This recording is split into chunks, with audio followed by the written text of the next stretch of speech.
Hello everyone and welcome to another high elo game of Age of Empires. Today we're standing atop the crow's nest, watching as the weekend approaches closer and closer. But in the meantime, until it does, we are going to watch ACCM playing as the Romans in blue take on MbL playing as the Dravidians in red. Now all the players herd their herdables, explore their immediate surroundings with Duck Duck Goose and with scouts, and try to go up to feudal as fast as possible. Let's take a look at the Civ matchup we'll be watching today. Now, the Romans, can I still call them the new kids on the block? They haven't been around that long. In any event, the Romans, the new kids on the block, a mixed land-based naval civilization with a few very strong features that make them potentially incredibly dangerous in the later stages of the game. To start with, all Roman infantry receives double the effect of blacksmith armor upgrades, so you can potentially see +4/+4 armor on infantry units in Castle Age.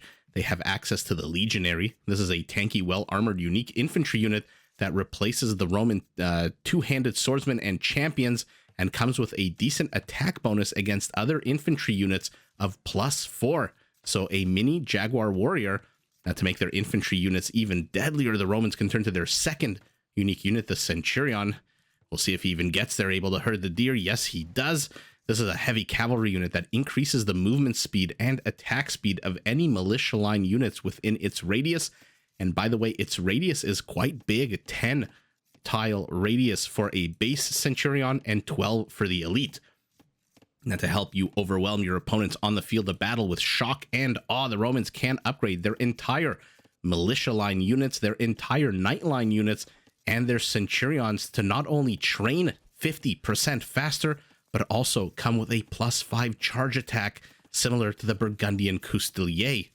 Now, to back up their army, the Romans have access to one of the deadliest scorpions, if not the deadliest scorpions in the game. Not only do these siege units cost 60% less gold, only 30 gold for a scorpion, but their minimum range is also lowered from 2 to 1.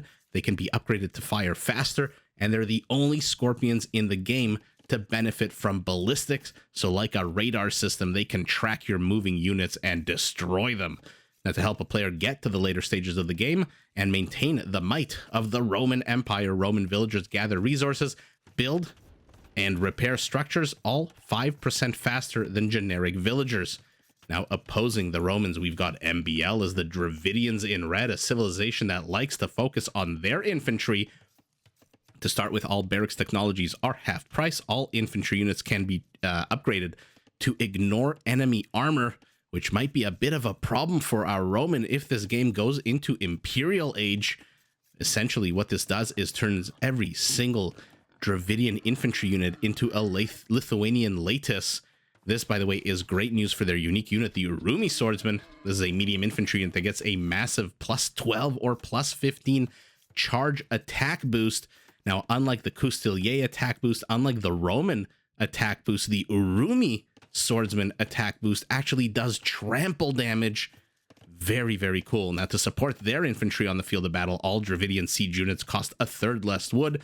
Their cavalry also benefit from the upgrade I just mentioned, whereby they ignore enemy armor. Although before you get too excited, realize that the Dravidians have been voted to have the worst cavalry line in the entire game.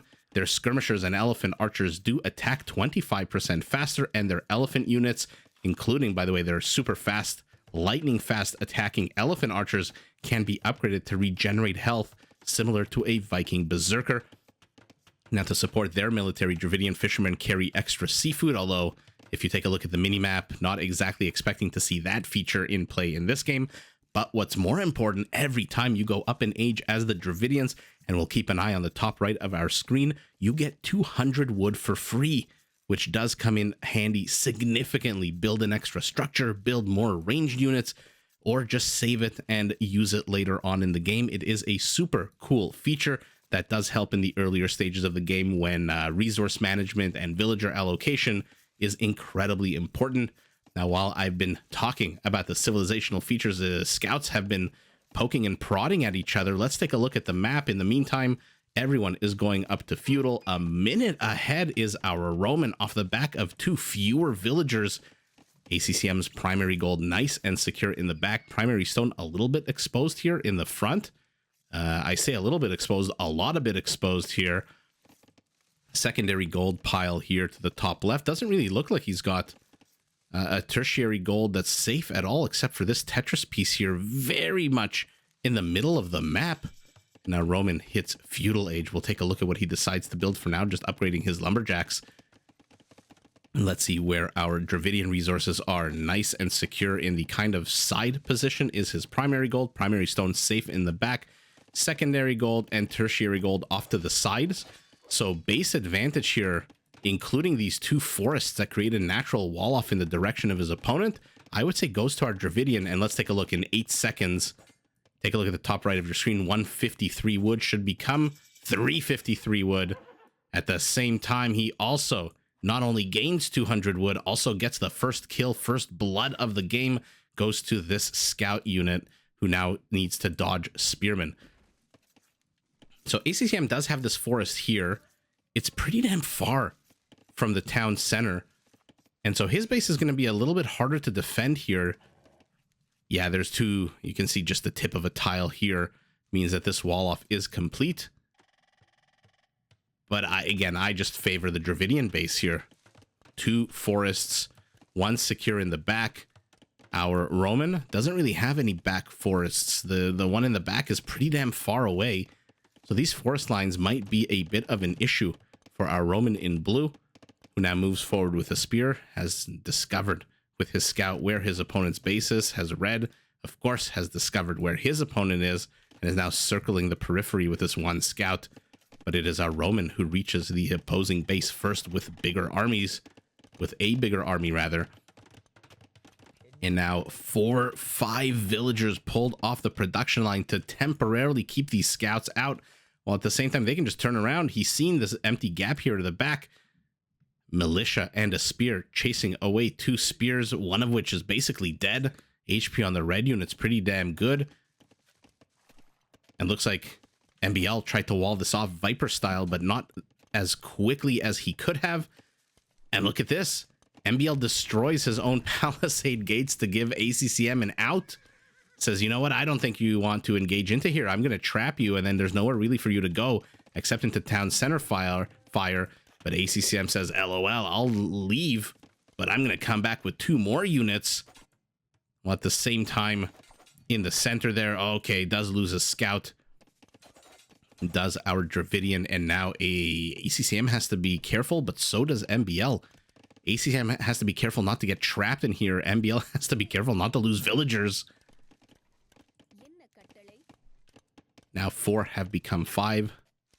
This is like a one of those IQ questions, you know, pick the next number in the series. Ooh, 2, then 4, then 5.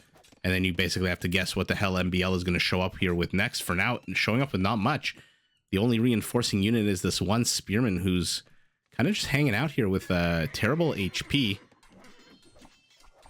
It looks like our Dravidian aggression is about to end. These skirmishers should be able to shoot away these super weak infantry units. As can the town, as will the town center, who already racks up 2 kills, more kills than these spearmen. Okay, Dravidian aggression over. Roman aggression continues. But 1 spearman to the south, 1 spearman to the north. I don't know that there's much that MbL needs to do here besides this. Okay, never mind. Wants to cut off these guys. ACCM has to back away. Oh no, oh no, oh no. Oh, unnecessary pokage. Takes down 1 of the scouts. But now we've got reinforcements streaming across the map. Our Roman with 11 army supply to 10. Villager count identical. Upgrades just ahead in terms of +1 attack and range on these skirmishers. I love, by the way, that he's getting Town Watch.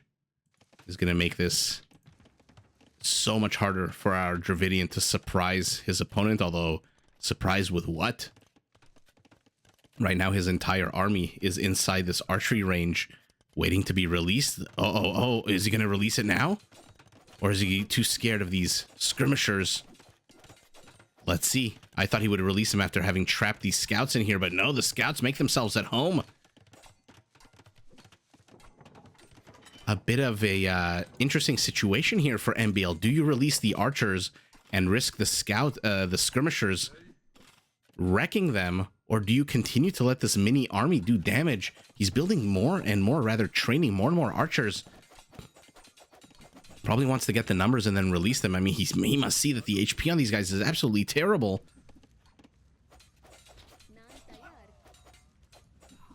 And here we go. Releases the archers. Finally has the critical mass that he thinks he needs. 8 of them moving forward. And now, oh no, ACCM's army is kind of semi-trapped, but not for long. MbL waited a little bit too long to release these archers, and ACCM's entire army, sans one skirmisher, is out. Pick off this one spearman. And here we go, though. Villagers moving forward. This is a bait. He wants these scouts to move forward to attack the villagers so that the archers can absolutely wreck the scouts. At the same time, more skirmishers show up full health. Upgrades on the ranged units now identical. Our Roman leads by 5 army supply by 1 villager. Uh-oh, though. ACCM, you don't want to go into a rough part of town here. Oh, skirmishers just one-shot these archers. Our Dravidian has to be careful. Okay, getting a few free shots off on these skirmishers ain't bad. ACCM has already lost 2. 2 more. But aside from that, no more reinforcements here. Nothing from the stable. Okay, 1 more skirmisher. We'll see where that skirmisher goes. And it is our Roman who heads up to castle, literally 15 or so, 16 seconds ahead of our Dravidian. So not a super crazy advantage, but now he's poking away at these lumberjacks. I mean, normally I would say fantastic play by ACCM. And by the way, yes, fantastic play. But when your opponent gets 200 wood for free when they go up in age, maybe focus units other than the lumberjacks. And this just goes to show you how little damage 6 archers do to just a plain Jane skirmisher here with 4 pierce armor against these archers that attack on a 5. With absolutely no bonus, by the way, against other archers. Mysterio leaving this house with just 24 HP. Saw the opportunity to get a villager. And so micros his units. Individual units continuing to stream across the map. I wonder if ACCM should reinforce this position with some kind of structures. We'll see what the players decide to do once they hit castle. It looks like our Roman wants to go cavalry of all things. Or maybe that's just for these 4 scouts. Whereas more ranged upgrades for our Dravidian.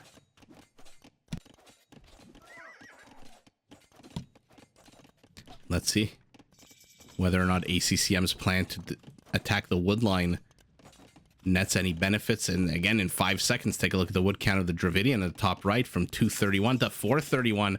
This is why the wood line wasn't exactly, in my opinion, a top priority. What is a top priority is what he's doing now. Get rid of that palisade. These are going to be elite skirmishers with bodkin. Oh, man. They might be good at killing archers. They are absolutely dog shit at killing villagers. So repairs it a little bit, does our Dravidian, but now he backs off. A second town center for our Roman behind this. Now knights are coming out. This is crazy amounts of aggression here by our Roman very early on. These skirmishers say F the town center. I now have 5 pierce armor. I don't give an F about these arrows that it fires. I just want to get in here, but unnecessary damage since this palisade ended up going down anyway. Oh! Oh my god. Oh, surprise, says MbL, and mangonels the hell out of those skirmishers. 7 killed in 1 shot. Goodness gracious, great rocks of fire. Now they're moving forward even more. Oh, he's got to be careful. There's enough crossbows here to get rid of this knight. It has no armor upgrades, no attack upgrades, but our Roman has 5 of them. Good placement for a town center, by the way, at this, if you can get it up. But 3rd town center for our Roman as well. Ooh, I mean, who likes to be in this situation where your resources so cramped like this? That being said, it will be 3 town centers to 1. I don't see this town center going up anytime soon, not with these skirmishers here, but a convert on a knight. Fantastic play here. MbL bringing out literally all the counter units. Bit of a train here. Tony the Tiger decides to take matters into his own hand, takes about 10% of the HP off of that knight. What are you up here? You are the skirmishers quivering in your boots, afraid of the mangonel, traumatized. They are at the edge of the known world. No more battle for them. But as I was saying, MbL getting these counter units perfectly and at the perfect time. Look at this emergency cluster. Get rid of the archers. Get rid of the knights. Town center is up. It is now 3-2. More skirmishers flying across the map. But will they go all the distance? A third town center for our Dravidian as well. Or will they stop in the middle like these two? 10 army supply to 16. Our Dravidian very much ahead. But take a look at villager count. Our Roman with that 5% building advantage, and just by virtue of being the one putting on all of the aggression, how much idle time were these villagers spending just moving up, down, away from the knights and the skirmishers? All of that translates into this economic advantage for our Roman, who is now 15 villagers ahead. 30% bigger economy. Oh, at the 27-minute mark of the game. Where are you going, Mr. Villager? We won't know just yet. 5 villagers on stone means there's a long time until he gets enough stone. Maybe he'll use the number of the beast there, 666 gold, to buy some stone. I doubt it. But of course, anytime I say something's going to happen, you guys know the exact opposite happens. A Roman has to be careful here. This is an army now that can contest his. Would love to see a few more monks. What is he sitting at? 2? Okay, might want to heal this one. Hey, buddy. Okay, he gets to work to heal. How are the crossbows in their HP? Okay.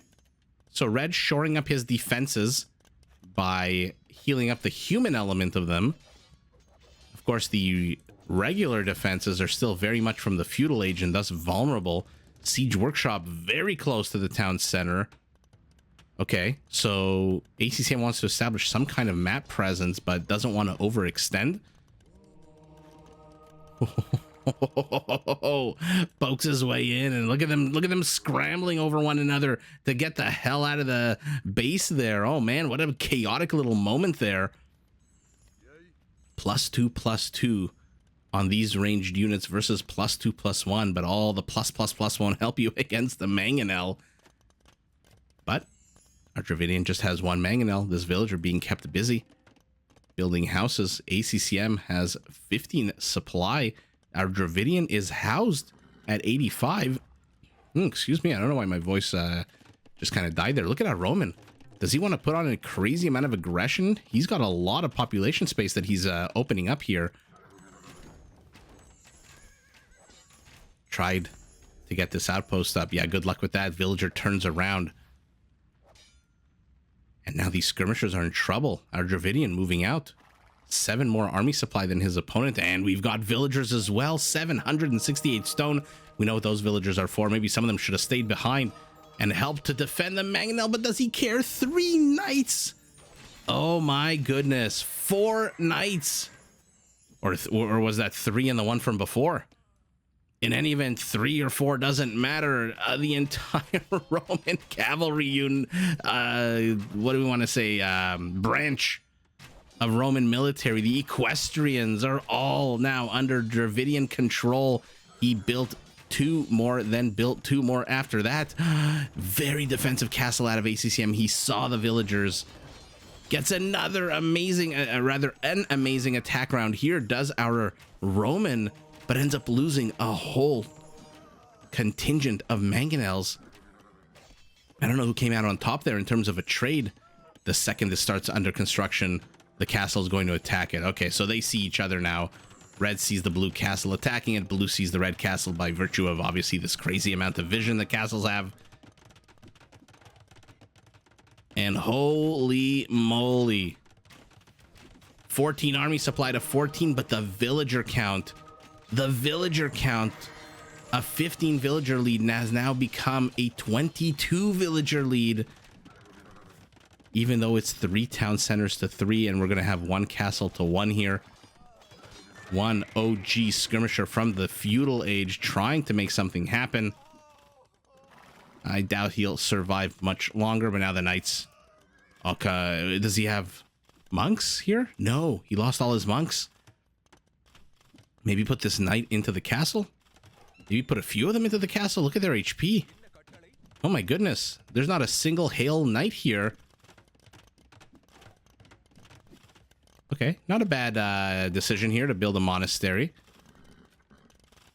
Why move that monk all the way from the base? All the way from over here when it moves super duper slow. And I love this. This is exactly what MbL needs to be doing right now. What are you? You are a contingent of knights and skirmishers. Where are you going? And another one. ACCM says, forget the forward pressure. Forget defending the center. I'm just going to poke and prod at your flanks. And let's see if he does. And if he does, how much damage he gets done.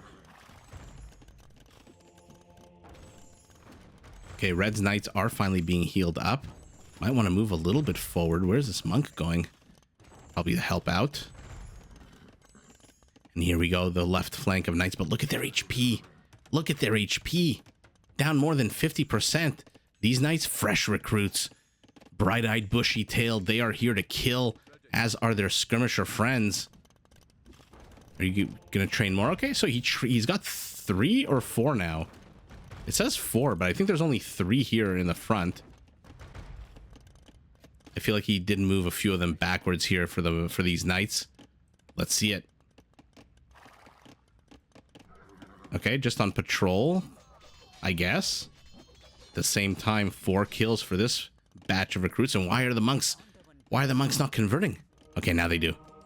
Let's see which units they convert. There's not a lot of very... the one with the shitty HP takes 1 sword strike and dies. I mean, I think Blue's Knight can take this. Which is why Red agrees with me, I guess, and decides to back off. Another castle here to the south for our Roman, who, by the way, is now ahead 27 villagers. And you can see why this non-stop rating out of ACCM is just absolutely fantastic. That being said, take a look at villager kills. I may have overstated how fantastic it is. 9 villager killed to 7. So not exactly the craziest disparity or difference. Market will finally go up. Knight in the back, the one that wasn't converted and ran away. Getting stone is our Dravidian. 200 and so odd stone away from getting another castle, goes up to Imperial, gets his 200 wood, and now let's see. I really hope we get to see Woot Steel. So far, our Roman not really playing this very Roman-esque. No infantry, no centurions, no scorpions. Just a good old-fashioned brute force army here. Cavaliers are on the way as well. And if he can get up Cavaliers, what does our Dravidian have?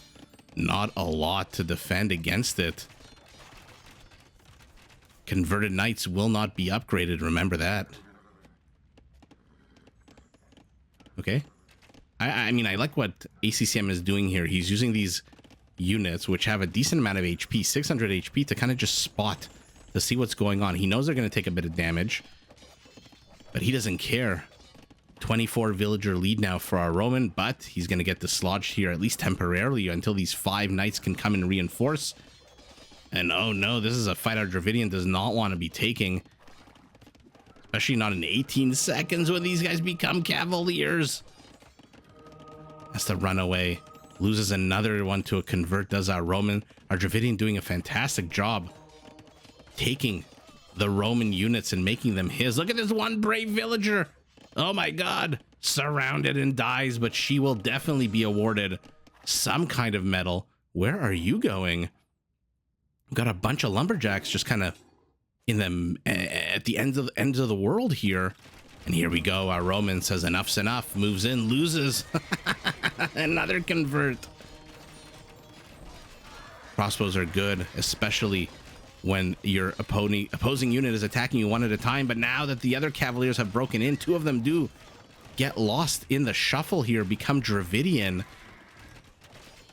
These crossbows don't stand a chance. A Treb goes down. Will he get the other one? Ooh, so close, but so far down 2/3 of its HP. And now 2 converted cavaliers, 7 converted knights. I mean, our Dravidian is just basically doing an amazing job of just pinching Roman units.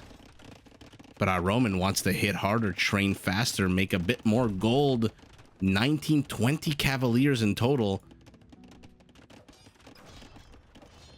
We'll see what he decides to do. The only problem here for ACCM is that his army isn't really clumped. He's got 26 army supply. 12 of it is here. 14 of it is somewhere else here. 11 of it is here. If he just makes one big fist and closes it on this Dravidian army, I don't know that the Dravidian can do anything about this. Here we go. And our Roman decides to do exactly that. Oh no, the skirmishers are being left alone. Given free reign to just shell away at these crossbows. Oh, now they pick up a few monks. Oh, enough to 2-shot monks. Oh my goodness. Castle falls. Our Roman Trebs, one from the south, one from the west. And that's all she wrote. Holy moly. What happened there at the end? All of a sudden, ACCM, whose army was dispersed across many different locations. I mean, look at the situation here. This looks unassailable for our Dravidian. Sure, the castle looks like it's getting damaged. It still has 1200 HP. He still has 7 villagers repairing it. Only 100 stone. Only 100 stone. And now the second Treb is about to pop out from the south. I wouldn't even want to see what the hell happened there. I thought our Dravidian was a little bit more defended and insulated. So to the south, once this Treb pops out, we know what happens. MbL not really useful at this stage. So what are we working with here? Okay, ignore the villagers. 16 cavaliers, 20 army supply to 24, of which 4 of them are cavaliers. Were they convicted? Converted. +1, +3 against +2, +3. So these were converted before he got iron casting. And so they're a little bit weaker. +7 knights, or 6 knights. The crossbows, what do you think? Should they have stood out here, or should they have gone into the castle and sniped these skirmishers first? In any event, villagers move north. 1 cavalier peels off to chase. Skirmishers attacking cavaliers. Not sure that's the best use of them, but now they've moved on to attacking the crossbows. 1 goes down. At the same time, to the north, these more tanky Roman cavaliers are getting the job done. Monks try to move in from the north, but they were way out of position. They were still in the north from the days long gone of when there were knights over here. And now the castle is down. 4 Trebs still exist here for our Dravidian. But this is 7 cavaliers.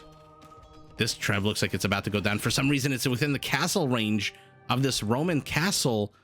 So this castle will nullify this Treb. This Treb is also about to die. I mean, there's 7 cavaliers. Then this one will fall. Whether or not the 4th will fall and the 5th, I don't know, because by then these cavaliers with their shitty HP will have this castle firing on them over and over and over again.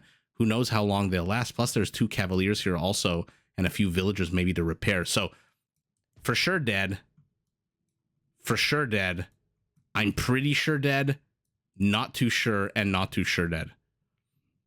1 castle, 2 Trebs, no more monks. Look at this guy, got to convert on one of the skirmishers, so no longer able to 2-shot these monks. And 1 cavalier here attacking. Take a look at the villager count. He's down 52 villagers. 52 villagers. MbL just cannot replace his army. He cannot rebuild. He spent all his stone repairing this castle, which ultimately does go down to 1, 2. I mean, there's a 3rd, but it's kind of just hanging out in the back.